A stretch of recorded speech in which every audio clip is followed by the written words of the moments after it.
जैसन सोचले रहनी। ओहो एक गुंजन भैया। अरे हाय अरे बाप हो रांची जाई का हो। आखी जैसन सोचले रहनी वैसन। देखिए वो दीदी जी ऐसे कर रही है, मतलब उनको बेस्ट लग रहा है। ये गाना ऐसा है ना, जेंट्स पे भी शूट करता है, लेडीज दोनों तरफ से ही बराबर है।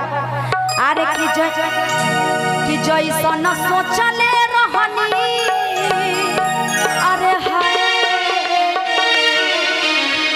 आ जैसन सोचले रहनी वैसन गुंजन जी मोर बारे। देखे में बेजोर बारे।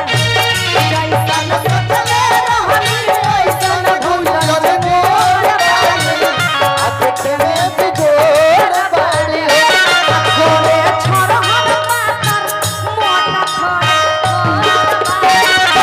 देखे में बेजोर बारे।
जवानी में घूम लग जाओ। कहियो बुद्धि नहीं होगी, जवानी के जवानी रहे।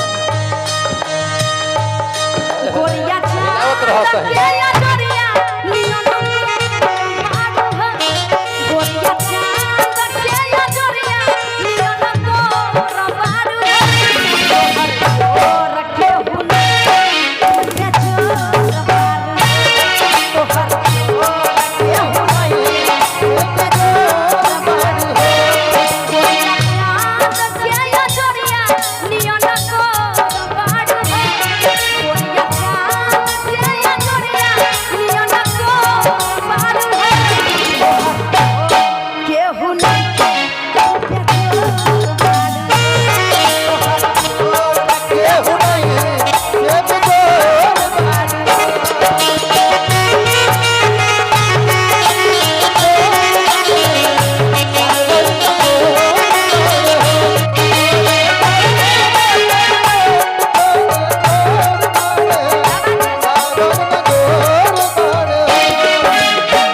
बाला निकला जेना बोला मजे के बोलिया। जब से ले आइल बारा आपन घर डोरिया।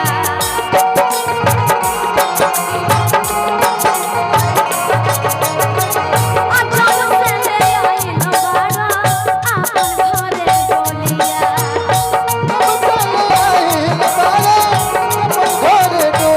ये लाइन जो है ना बातें जुल्म जवानी इन पे सूट करता है ना। पर्सनालिटी इनका देख रहे हैं, 4 गो का अलगे देख लीजिए। मारपीट में 4 गो जेंट्स से अकेले चीट कर देगी मार